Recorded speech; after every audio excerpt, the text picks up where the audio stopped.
না, এটা এটা যদি আমি কাঁঠালের পাতা বানাতাম আর এইটা যদি মেঘনি পাতা বানাতাম তাহলে আমার গবেষণা ঠিকই হবে।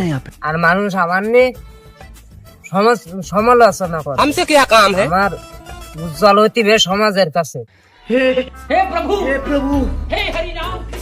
পেটে খিদি লেগেছে, বসি আর করলে হবে না। আজকে বাড়িতে যাই, দুটো খেয়ে দিয়ে আসে, খেয়ে দিয়ে আসার পরে তারপরে আবার আসবানি। আচ্ছা, এই পাশে রেখে যাই।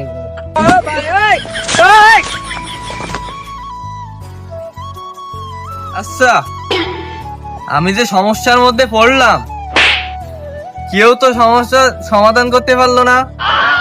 ডাক্তার দেখালাম, কবিরাজ দেখালাম, কেউ সমাধান করতে পারলো না। আচ্ছা, দেখি বাজারের দিকে যাই, আমার সমস্যাটা সমাধান হয় কিনা। ঠিক আছে। আচ্ছা, কদিন এত আটি পারা যায়? আমার বাড়ি এনতি মেলা দূর, আমি কি এত আটি পারে? আমার কাছে যদি টাকা পয়সা থাকতো তা আমি আজ গাড়ি আবিষ্কার করে ফেলতাম। আমার আটটি ভাল লাগে না। এই সমস্যা নিয়েই আমি জন্মগ্রহণ করছিলাম, আজও সেই সমস্যা নিয়ে আমি পড়ে আছি। আমার মনে হয় সমস্যা সমাধান হবে। ওই তো আমার বাড়ি চলে এসেছে। এই তো এবার বাজারের আবহাওয়া পাওয়া যাচ্ছে।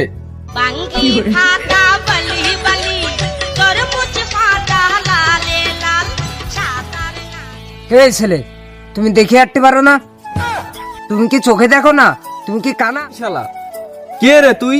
তো সাহস দেখে তো আমি অবাক। এই তুই শালা কাকে বললি? তুই চিনিস আমারে? ওরে আল্লাহ, আইসে গ্রামে এমপি মিনিস্টার। আগে রাস্তা ঠিক কর, না হলে পিঠে মাছ ধরবে না। চাচা, আমি এমপিও না, মিনিস্টারও না, আমি একজন বিজ্ঞানী। টুকটাক মানুষের সমস্যার সমাধান করে থাকি। আর বলা লাগবে না বাপু। আচ্ছা, তুমি কি আমার একটা কাজ করে দিতে পারবা? হ্যাঁ, পারবো না কেন? তোমার কি সমস্যা হয়েছে আমার একটু খুলে বলো।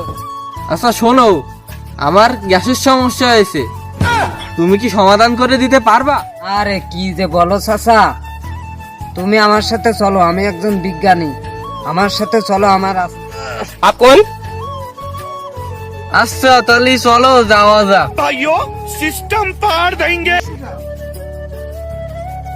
আচ্ছা চাচা, তাহলে তুমি শুই পড়ো এনে। শুনলাম কি করবা, তাহলে বলো না তো আমার।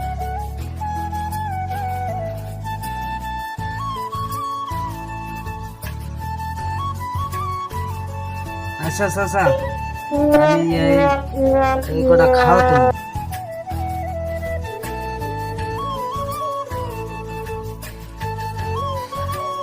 ওরে আল্লাহ, ওরে ওরে আল্লাহ, কি দিলে?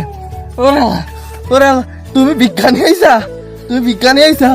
আমার তো আরো পেটে ব্যথা বেশি হয়ে গেল। ওরে